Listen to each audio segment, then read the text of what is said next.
인간의 협력 27페이지 제일 마지막 줄부터 살펴보겠습니다.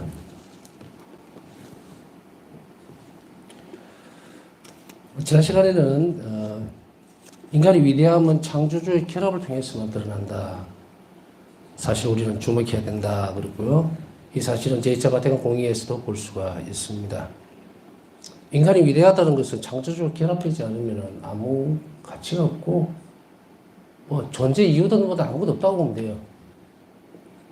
그렇기 때문에 창조주는 우리 자신, 그러니까 말 그대로 창조주니까, 우리를 창조하셨으니까 창조주죠. 본질이고 우리가 그곳에서 나왔기 때문에. 그래서 하나님 없이는 인간은 아무 가치가 없다. 여기서 보면 이제 우리 역사, 인류의 역사, 혹은 전체 뭐라 해야 될까요? 인류가 태어나거나, 그러니까 있거나 존재하고는 이후부터 지금까지 모든 역사를 통틀어서 하나님의 모습이라기보다는 이제 위대한 신이라고 얘기해야 되겠죠, 그죠? 원시 시대에는 천둥, 번개, 여러 가지 번개만 번쩍 쳐도 어디 쏜지도 모르니까 그저 무서워서 떨고, 더군다나 번개가 한번 쳐서 큰 고목이라도 이게 순식간에 부러지는 거나 불이 타고 가는 거 보면 너무도 경외감을 느끼게 되죠, 사람들이. 근데 우리가 이제 그 원시 시대에는 그렇게 되어 있었는데, 예수님께서 그 바성에게 말씀하신 것 일기에 보면 우리 기억하죠, 그죠?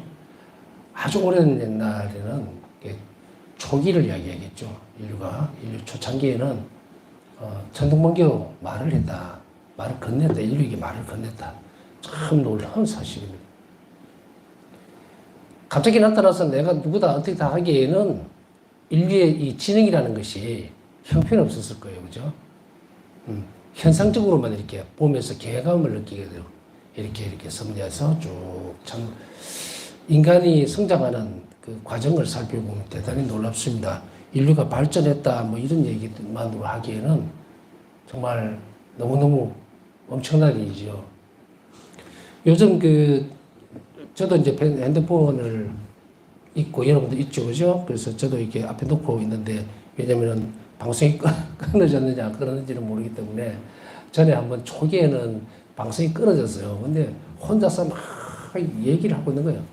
그러고 어디서 또 보니까 나중에 이제 다 끝나고 가니까 끊어지고 없는 거예요, 벌써. 끊겼어요.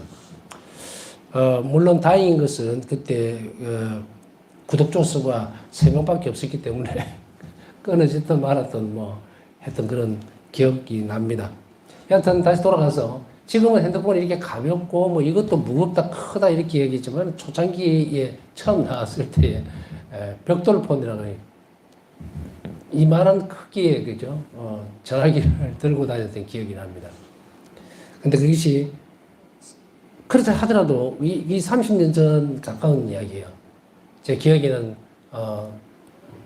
1992년도에 제가 입원했을 때 그런 에피소드가 있어요. 그 전 본당 회장님이 지금 뭐가 필요합니까? 이러길래 대뜸 제가 전화기 하나 해주세요. 그랬죠.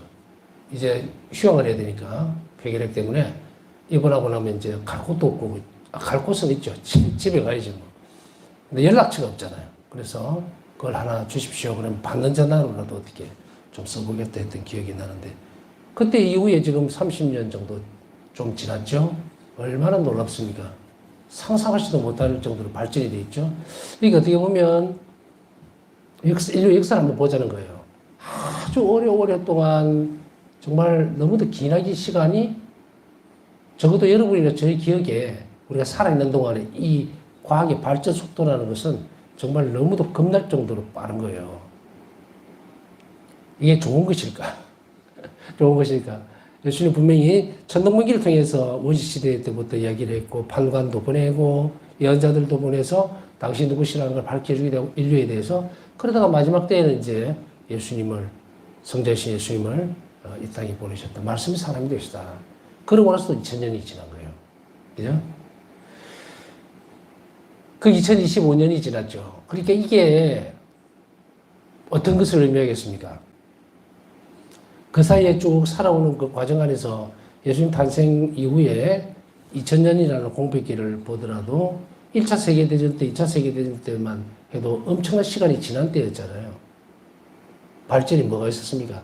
근데 지금은 이제 뭐랄까 내리막길로 올라가는 게 아니라 막 끝도 없이 밑으로 질주를 해버리는 브레이크 없는 그런 인류의 이 브레이크 없는 이 질주가 과연 좋은 것이냐면 아닐 거라는 이야기예요.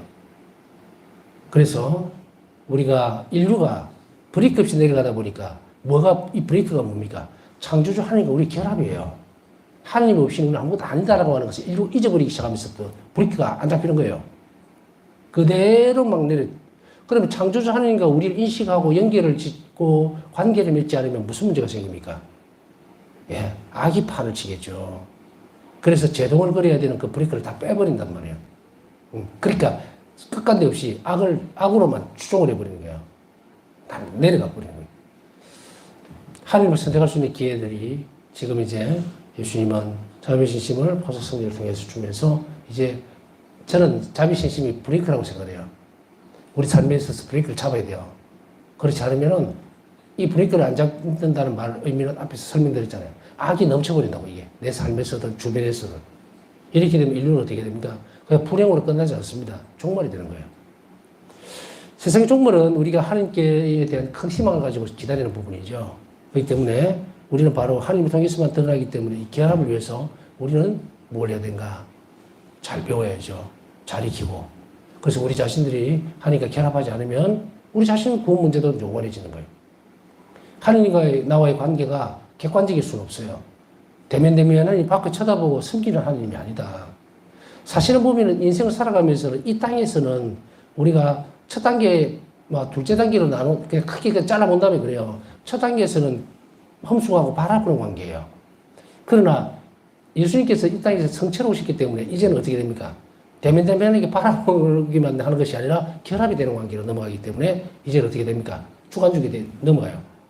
그래서 한 사람 안으로 쑥 들어가 버리고 그 안에 잠식돼 버려야 되겠죠. 그 관계로 가야 됩니다. 그래서 우리가 지금 끝간도 없이 가는 것은 이렇게 대면대면하게 주관적인 어떤 입장을 아닌 객관적인 입장으로 하나님을 바라보고 숨기고 있는 거예요. 그렇게 되면 어떻게 됩니까? 같이 살 수는 있겠죠. 같이 살 수는 있지만 이 같이 살 수 있다는 그만으로 영원한 생명에 대한 보장이 안 된다는 이야기예요. 같이 산다는 것이 내 바깥에서 살아내는, 다시 하면 하나님이 내 바깥에 계시고 나는 여기 있는 그런 식으로는 못 삽니다. 이 땅에서 살 수는 있어요. 신앙생활 하면서 성당에 오고 성체 영하고 고해성사나 보면서 다 될 수 있어요. 그 신비적인 부분을 뛰어넘어야 되는데 그걸 못 뛰어넘으면 이 땅에서 그냥 그리스도인으로서 사는 척 하다가 가는 거예요. 뒤에 보장은 아무것도 안 돼 있어요. 그걸 넘어가야 되는데 그걸 뭐라 그랬습니까? 하나님과 우리 사이에 있는 엄청난 간격이라고 그랬죠. 10년이라고 그랬죠. 요거는 이제 뒤에 가면서 좀 더 밝혀지고 또 확실하게 될 거니까 뒤에 또 좀 더 가면서 배우기로 하고, 지금 여기에서 볼 것은, 주목할 것은 이 바티칸 공의에서도 분명하게 천명을 하고 있다. 인간은 자신이 첫째로 육체적 관심사가 뭡니까? 물욕이라든지 탐욕이라든지 건강, 재물적인 것, 출세, 있죠? 이런 모든 것들, 관심사보다 더 우월하다는 것을 깨닫고, 또 자신이 자연의 한 조각이거나 혹은 인간 사이의 한 무명 요소일 수만 없다고 여겨도 속는 것은 아니다. 나는 이 세상 속에 속해 있지 않다는 얘기예요. 그래서 우리가 무슨 내가 그러니까 동물이나 식물이든지 아니면 내가 관심 있는 어떤 부분들이라든지 우리의 욕구라든지 탐욕이라든지 이거보다 내가 더 우월하다. 당연하죠.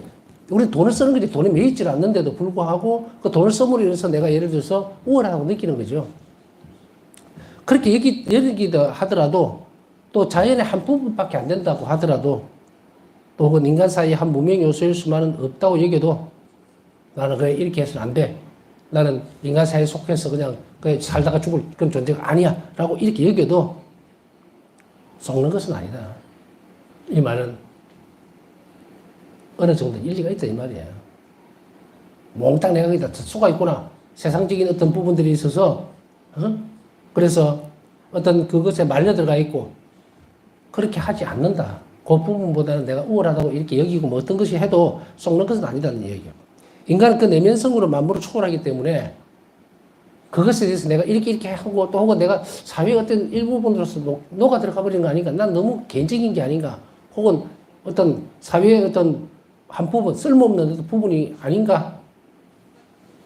그렇진 않을 거야 라고 뛰어넘으려고 애를 쓴다 하더라도 퉁치면은 그 말이에요.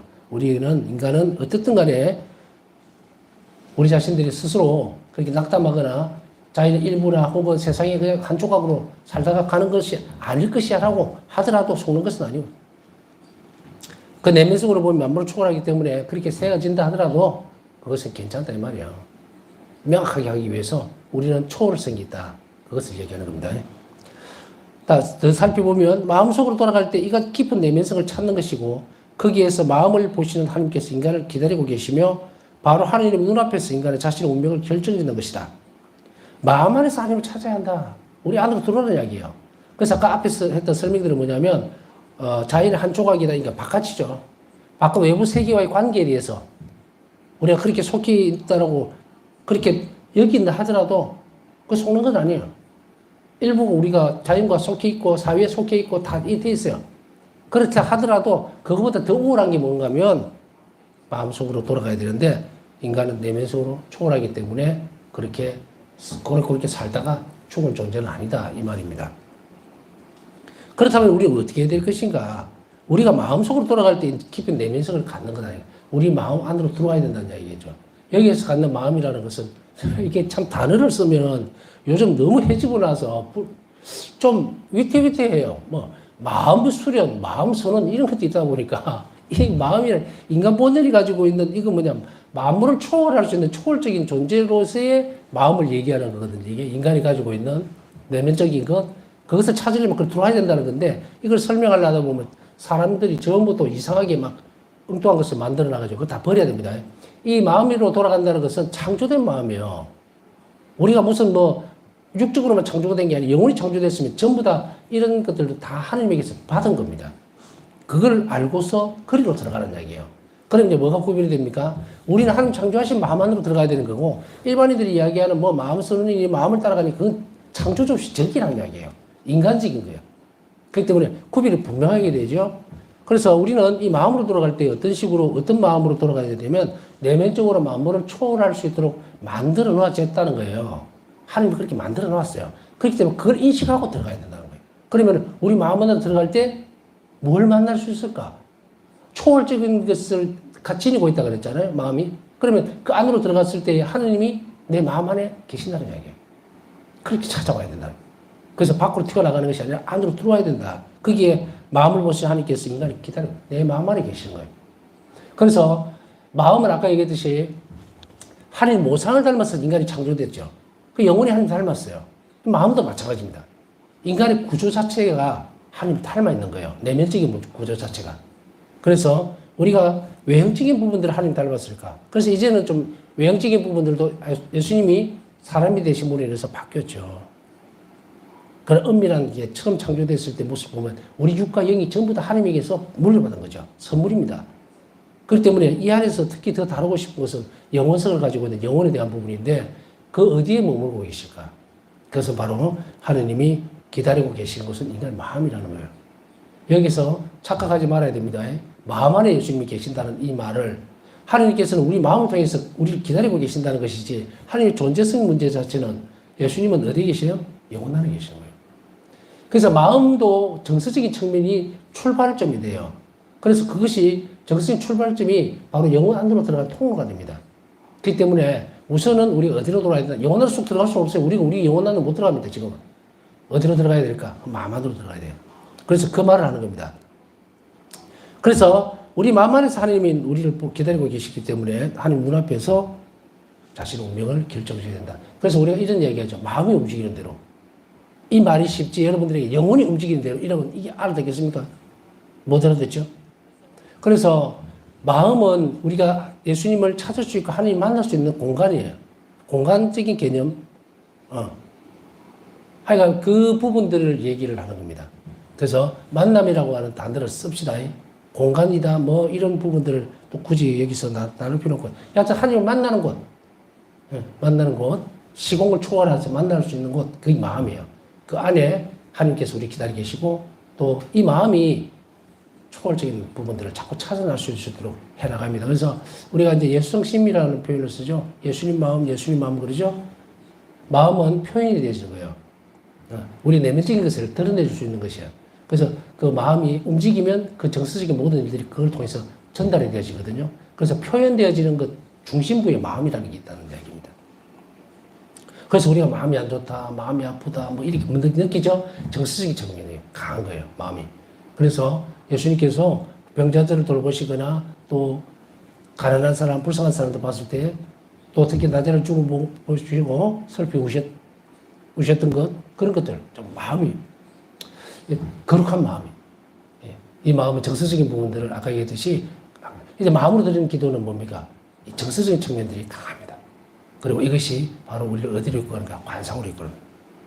그래서 이 부분은 뭐 정서니까 이쪽으로 떨어지고 저쪽으로 그게 아니고 정서라는 게 감정적으로 뭐 슬프다, 기쁘다, 뭐 이런 느낌, 그런 느낌들도 다 포괄을 하지만 그것을 넘어서서 인간을 인간답게 만들어주는 그런 정서적인 요소를 다 가지고 있는 것, 이것을 마음의 활동으로 보면 됩니다.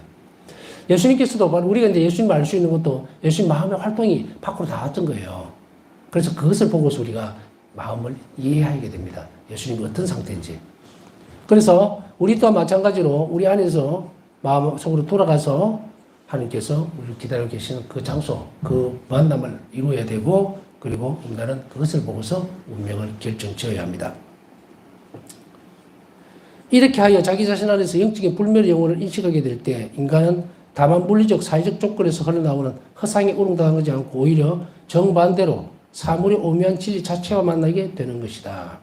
사물의 오묘한 진리 자체와 만나게, 사물의 진리 자체는 하나님께서 창조하셨던 그 목적 그대로를 볼 수 있게 되는 그 진실과 마주친다는 이야기입니다. 그렇기 때문에 물리적인 사회적 조건에서 흘러나오는 허상이라는 것은 물리적으로, 환경적으로 또 조건적으로 흘러나오는 그런 것이 허상이 굉장히 많습니다. 우리가 이야기하고 있는 어떤 예를 들어서 뭘 한다든지 그럴 때 부조리한 모습들도 많이 보고 인간관계 속에서 사업이 되든 아니면 정치적인 부분이 되든 보면 전부 부조리들이 많다고 보여지죠. 허상인 거예요, 허상. 그러니까 사회적 조건이 이거는 어디 조건적으로 맞춰졌다는 것은 사회가 그렇게 만들어 놓은 틀에다가 탁 박혀버리면 그런 거예요. 자, 하나 예를 들어서 우리가 사회적 조건 안에서 불합리한 부분들도 나오지만 이런 허상들도 많다는 것은 우리가 알 수가 있어요. 여러 가지 불합리한 법률이라든지 또 이런 것들 우리가 많이 느끼게 되죠. 그래서 우리가 이건 도대체 말이 안 되는 이야기다라고 하는데도 불구하고 그것이 잘못된 방향에서 성패를 갈라버리는, 판결을 내려버리는 혹은 법으로 제정이 되어버리는 이런 경우를 수없이 많이 볼 수가 있죠. 그것은 바로 허상입니다. 바로 이런 것을 우랑당하지 않고 하나님께서 본래의 모습대로 우리에게 심어주셨던 혹은 이 땅에 혹은 우리가 살고 있는 이 상황에 맞춰준 그 진리를 맞닥뜨리게 된다. 자체와 만나게 된다. 자, 이렇게 본다면 이 말씀을 전적으로 이렇게 흐름을 보면 우리는 우리 마음 안에서 하나님을 만나야 될 것이고, 그리고 그 다음에 이것이 이 마음 안에서의 만남, 하나님과 만남은 우리를 어디로 이끌어가는가 하면 바로 영적인 불멸 영혼을 인식하게 된다. 이렇게 되는 거예요. 그러니까 첫 번째 단계에 있어서 우리가 마음으로 하나님을 받아들이는 것이 우선적이다.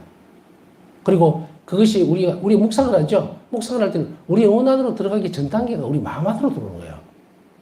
그래서 우리가 그 마음 안으로 들어왔을 때 그 마음을 어디에서 인식을 가장 많이 하게 될까? 그냥 가만히 있으면 내 마음이 어떨까? 이게 아니에요. 그때 우리는 무엇을 봐야 되냐면 예수님 마음을 봐야 되는 거예요. 예수님께서 병자들을 바라보셨던 그 마음들, 불쌍하게 여기셨던 것, 측은하게 여기셨던 것, 온유하게 맞이하셨던 것들, 그 마음이야. 우리가 예수님 영혼을 봅니까? 우리 영혼을 어디 봐요, 정말? 예수님 영혼이 표출되어지는 것이 마음을 통해서 흘러나온 거예요. 그래서 우리는 그걸 보는 거예요. 느낀다. 그것이 통교가 이루어지는 첫 단계가 마음입니다. 그래서 마음과 마음을 주고받게 되죠. 노래 가사 비슷한데. 여하튼, 예수님의 마음이 움직이고 활동함으로 해서 자비로 드러나게 되고 우리가 인식을 그걸 하게 되면 우리가 자비로운 그 행위를 통해서 우리는 예수님의 마음까지도 우리가 알게 된다. 그래서 예수님께서 얼마나 어머니와의 어떤 우리의 14체 십자가 일에서 보면 순환해서 그래서 순환을 자꾸 묵상하셔야 된다는 거예요. 거기서 보면은 예수님 영혼을 우리가 봅니까? 아니에요. 예수님 마음을 보는 거예요. 우리가 가면 뭐라고 예수님 영혼을 들여다보겠습니까? 안 된다. 그거 아니고 예수님께서는 우리에게 마음으로서 통해서 행동으로 드러나 버리신 거예요. 그래서 우리 이것을 예수님과 어머니 만나면서 우리는 알 수가 있습니다. 뭐 각 처마다 다 마찬가지겠지만 특별히 뭐 이렇게 하나 한 부분을 드러낸다면 예수님께서 정말 순환을 당하시는 십자가를 지고 가실 때에 그때 마주쳤던 어머니와의 만남, 우리 이것을 어떻게 표현을 하겠습니까? 우리는 이에게 적절한 단어를 못 찾아내지만 이렇게 표현을 합니다. 예수님 마음은 무너졌을 거다. 얼마나 마음이 아팠을까? 얼마나 마음이 쓰라렸을까? 자, 정서적인 표현을 이렇게 하죠. 그 움직이는 그 마음이라는 거예요. 그래서 이 마음을 우리가 충분히 잘 간직하고 다듬어 나가야 됩니다. 그 예수님 마음을 우리 닮았어요. 우리 성자 성사를 통해서 우리 예수님 마음 닮았기 때문에 예수님 마음을 닮은 그 마음 안으로 우리가 들어와야 돼요. 그러면서 우리 마음이 예수님 닮을 수 있도록. 그래서 쉽게 보고 다른 사람들 보고 쉽게 판단하지 않고 또 쉽게 뭘 하지 않고 하는 이 부분이 전 단계가 마음의 움직임이에요. 여러분들도 그런 경험들이 있는지 모르겠지만 솔직히 하면 저도 어떤 때는 이렇게 지나가면서 오래전에 이제 자비신심 만나고 나서는 이 신심을 살아내려고 하다 보니까 이제 조금씩 넓어진 거예요. 마음이 조금 편협해지지 않고 좀 더 예수님의 눈으로 자꾸 마음으로 보려고 하는 시도들을 하면서 그 마음 안에서 예수님 만나게 되고 이제 그 이끄심이 바로 영혼 안으로 우리가 쭉 들어오게 되는데, 자, 그 다음에 이게 보면은 우리가 어떤 때는 불쌍한 사람들을 보면서도 참 마음이 아리다 하는 또 느낄 때가 있고요. 어떤 때는 별로 그렇게 잘 모르는데, 그럴 때는 저는 어떤 생각을 해봤냐면, 아마 처분받고 한 5, 6년쯤 됐을 걸로 기억을 하는데, 3, 4년? 많이 아팠었고, 그리고 그 시간이 지나면서 문득 어떤 생각이 드느냐면, 그때는 이 기도가 고갈돼서 그렇다는 생각을 못 한 거예요. 기도를 안 했다 그랬잖아요. 기도를 안 한 그 시기에 바짝 말라있은 거예요, 영혼이. 영혼이 바짝 말라있다는 것은 영혼이 드러내주는 표현 방식이 하나가 마음인데 이게 굳어버리니까 정서적으로 문제가 생겨버리는 거예요. 그래서 불쌍한 걸 불쌍하게 여기지를 못하게 되고 정말 안 된 것을 안 됐다고 느끼지 못하게 되는 거예요. 그때 그런 생각이 딱 들어요. 나 정서적으로 너무 메말랐구나. 정서적으로 너무 메말랐다. 그래서 사람들은 보면 뭐 정서적으로 좀 이렇게 충족시키기 위해서 그림을 그리든 아니면 음악을 듣든, 그죠? 아니면은 뭐 묵상을 하든 생각을 하든 사색을 하러 가든 뭐 이런 인데 이게 올 수도 없던 거예요. 그러니까 뭔가를 보면서도 정말 가난한 사람들, 굶주리고 있는 사람들, 뭐 TV를 보면서도 감동이라고 해야 되나? 느낌이 없는 거예요. 아프리카 있는 아이들 참 불쌍하네. 이렇게 쭉 빨려 들어가지를 못하고 그냥 객관적으로 딱 나와버리는 걸 어느 날 딱 느끼면서, 야, 이거 큰일 났다. 이러다가는 봄, 여름, 가을, 겨울도 기억 못 하겠다, 내가 지금. 받아들이지를 못하겠다. 아무 감각이 없는 거예요. 그래도 옛날에는 그 신학생 때는 보면 내장산이든 어디든 가면 단풍 참 좋잖아요. 정말 하나님 정말 아름다운 것을 창조했구나. 너무 감사하다. 이런 마음이라도 좀 있었는데 없어진 거예요. 너무 삭막해졌구나. 어디가 펑크가 났을까. 그렇게 해서 이제 다른 이런저런 정서적으로 뭔가를 채우려고 하는 시도를 했던 기억도 나지만 결국 그 부분이 어디로 되었냐면 바로 내 마음 안에 예수님과 하나님과 만날 수 있는 그런 것들을 교류를 전혀 안 해버린 거예요. 묵상을 하게 되면은 묵상이라는 게 밖으로 뛰쳐나가는 것이 아니라 들어와야 되죠. 그러면 그 들어오면서 어디로 들어옵니까? 우리 정신의 활동뿐만 움직입니까? 우리 정신의 활동이 할 때에 우리 마음도 같이 움직여요. 그래서 너 마음도 없이 그냥 생각만으로는 일을 하느냐. 이런 그런 드라마 같은 대사들도 알고 있잖아요. 정신만으로 할 수 있어요. 마음이 안 가도. 그러면 안 된다.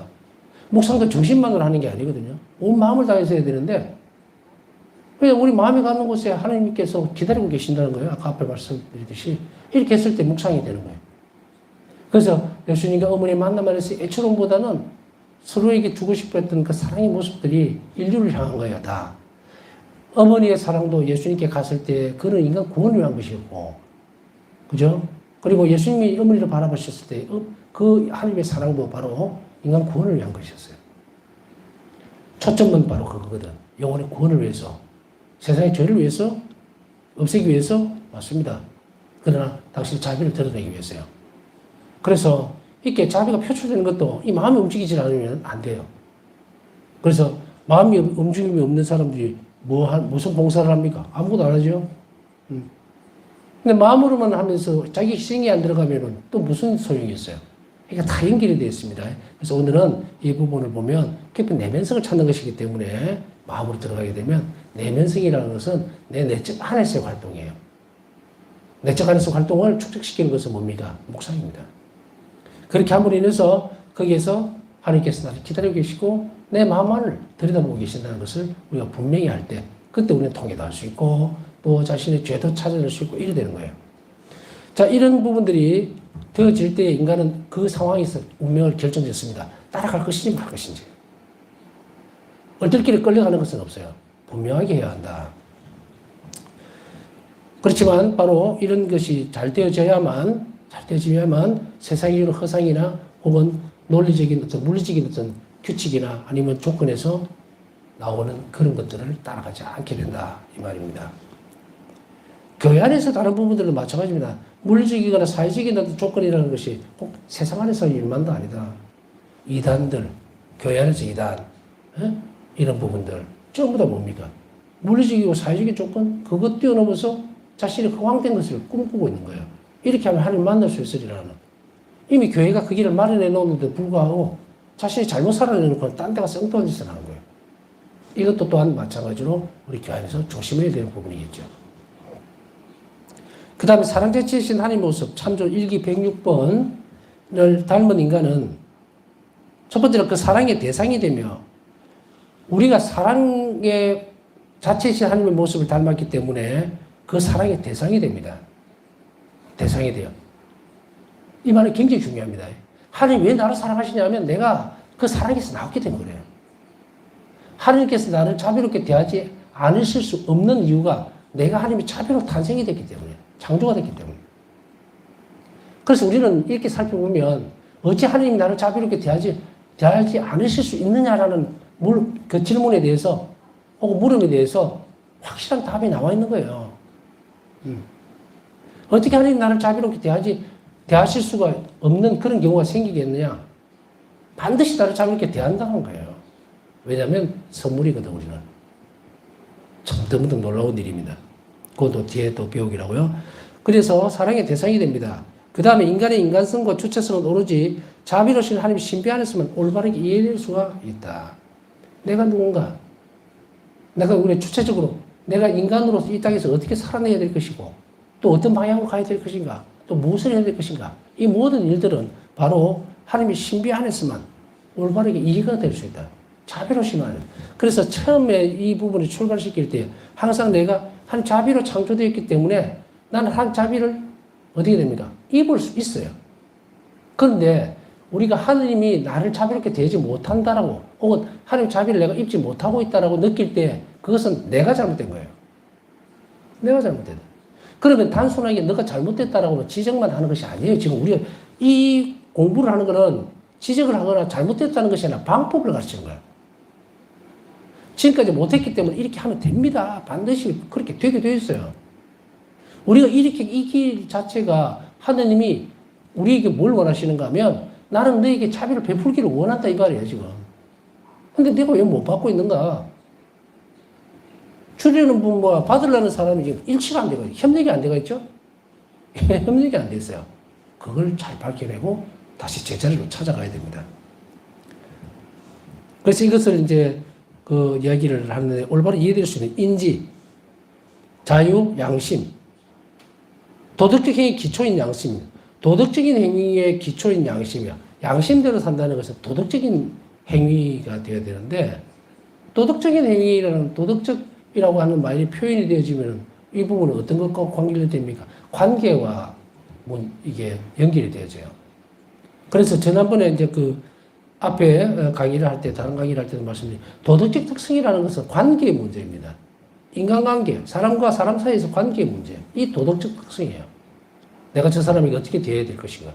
저 사람 사기치면 안 되겠죠. 험한 말을 해도 안 되겠죠. 욕을 해서도 안 되겠죠. 때려서도 안 되겠죠. 이게 도덕적 관계란 말입니다. 이게 어디서 나와야 되냐면 양심에서 나와야 된다고. 이것이 깨져 있으면 그 사람 양심은 이미 창조주 하나님에게 길에서 벗어나 버린 거예요. 그래서 이것과 연결되는 인간의 영적인 차원이나 불멸성에 관한 진리도 역시 하나님의 자비신비 안에서 볼 수가 있겠습니다. 영적인 차원이라든지 불멸성에 관한 진리. 이 영적인 차원이나 불멸성에 관한 진리도 인지나 자유와 양심과 어떻게 연결이 되는가. 하나님 자비신비 안에서 볼 수 있지 않으면 이걸 이렇게 보지 않으면 인지하는 거라든지 자유, 양심, 이런 도덕적인 것들, 이런 것들 지금 마음대로 버리잖아요. 어떤 사람이 이렇게 생각을 합니다. 뭔가 A라고 하는 것을 하나 딱 두고 볼 때에, 자, 이제 톡 까놓고 보면 이래요.